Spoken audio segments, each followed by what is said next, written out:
So after chapter 1086, there's a lot to talk about and a lot of things that actually happened in this chapter, but let's discuss two things. So if you haven't read the new chapter, I suggest you watch the previous video or go and read it. And it starts with the Gorosei talking. I can't tell if it's Mars or Saturn saying it specifically, but they're talking about Sabo and how he follows the checkered fate, and how he's constantly surrounded by the people who bear the letter D. So from the last chapter, we get this panel with Sabo, Luffy, and Ace all sitting down eating, when Cobra told Sabo that he shares the moniker D. Sabo's like, you both have D in your name, is that a coincidence? And Ace is like, do you want a D in your name as well? You can be Sad Boy, or Sadbo. The last deep conversation we had about people talking about the letter D was with Sengoku and Law. But Law told him that he also bears the name D. And Sengoku was like, yet another one with the letter D who always follows the checkered fate. And this is Sengoku thinking it and not actually saying it to Law. In Law's conversation with Robin, when you actually told Robin that he wants to find out what the meaning of D stands for, Law then says to himself, hey Korra, I made up my mind. I also want to know the meaning of this checkered fate. People who bear the moniker D have a checkered fate. Here the Gorosei talking about Sabo having a checkered fate.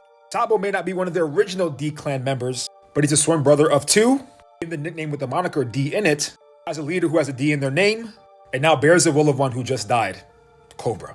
Sabo. The second thing I wanted to talk about is the new Seraphim we got to see. We get to see Dofi looking as menacing and as Dofi as possible. We got Moria, and we got Crocodile. I'm not gonna lie, Crocodile in this panel does look like a girl. Mom, in full effect, question mark? Nah, but let's talk about it. Mainly, let's talk about the possible Darrow fruit for all of them. We know that S-Hawk has the Super no Mi because he's just like Mihawk and he's a blade user. Snake, just like Boa, has a Meadow. The Shark has the Swim fruit because it couples with his Fishman karate.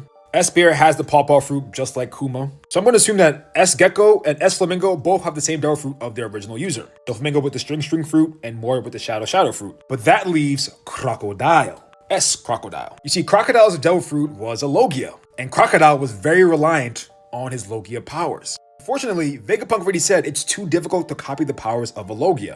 So what Darrow fruit powers does S-Crocodile have? People theorize that he possibly has the Rust fruit, shout out TOPT. Corrosion, Erosion would play right alongside what Crocodile was doing before. Kinda.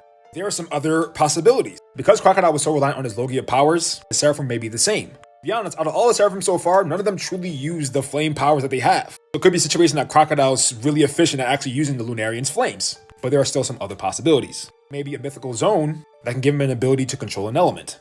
Maybe the Buki no Mi, or weapons fruit allowing him to turn into any weapon. Possibly supplement his Lunarian powers with that, and it follows the trend of using the Doflamingo family's Darrow fruit powers. But since Crocodile was a Logia user before, why not give him a Logia power that's unaccounted for now? Yes, I made a theory that the Snow fruit goes to Vivi, but what if the Snow fruit goes to Crocodile? Being able to supplement the snow and the flames together basically gives him the power to use water. Crocodile's original weakness becomes S-Crocodile's biggest strength. But I'm curious what you think. So leave a comment down below, hit the follow button, and join the Discord so we can have a discussion.